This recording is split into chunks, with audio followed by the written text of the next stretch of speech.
Pinagame 7 na gusto pang manalo ni Gerardo. Tambak ang inabot ng Clippers kontra Denver Nuggets. Meron pang mga binabanggit dun na taon.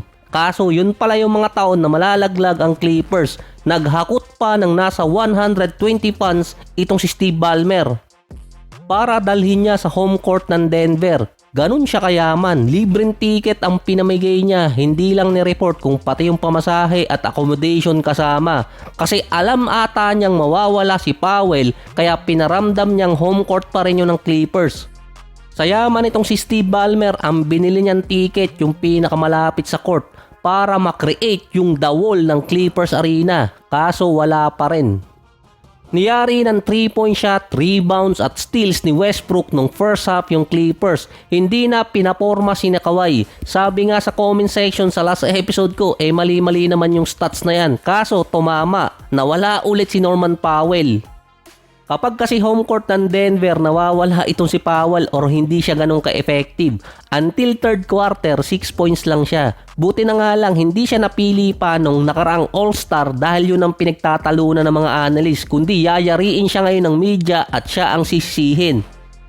Si Harden naman naka 7 points lang din, papasok ng fourth quarter. Sa stats na yan, pasok pa rin si Harden na kapag last 2 or 3 games ng series, below 20 points siya. Sa umpisa pa ng playoffs, tinawag na dark horse ng West yung Clippers. Kaso pinaamo ni Nikola Jokic dahil mahilig nga siya sa kabayo. First time in history na meron siyang tinalo na 50 wins team. Congrats na lang sa mga sumabay. At buti na lang sa series na to nakabawi din ng mga talo dahil 11 ang lamang ng Nuggets papasok ng third quarter pero nagkaroon sila ng 35-19 run. Yung kasi ang quarter sa buong series na mataas yung score.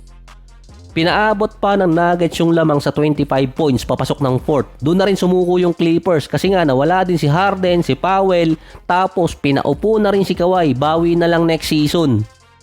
Sa laki ng lamang ng Nuggets, kahit ilang super layup pa ang gawin ni Westbrook, doesn't matter na. Foul trouble pa nung si Nikola Jokic na parang sinubukang ipag-graduate agad.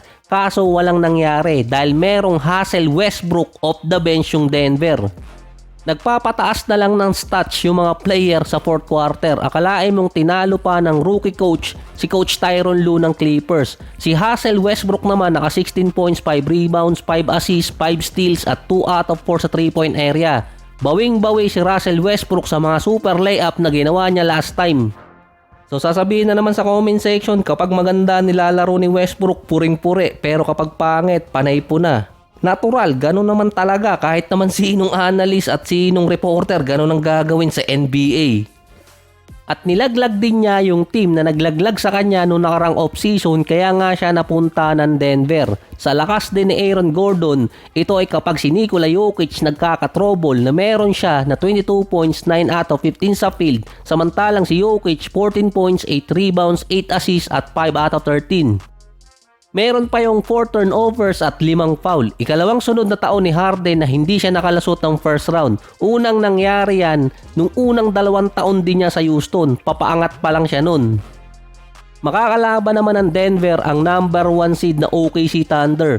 First time ulit ni SGA na tigasin yung makakalaban niya si Nikola Jokic at MVP to MVP. Another 50 win teams ang makakalaban nitong si Nikola kasama si Russell Westbrook. At makakatapat din ni Westbrook yung dati niyang team ng ikalawang beses 2020 nung first round at 2025 naman second round. Last time nung nakatapat ni Westbrook ang Thunder, nasa prime pa siya. Ngayon naman sa ikalawang beses, nasa Russell Westbrook style na siya.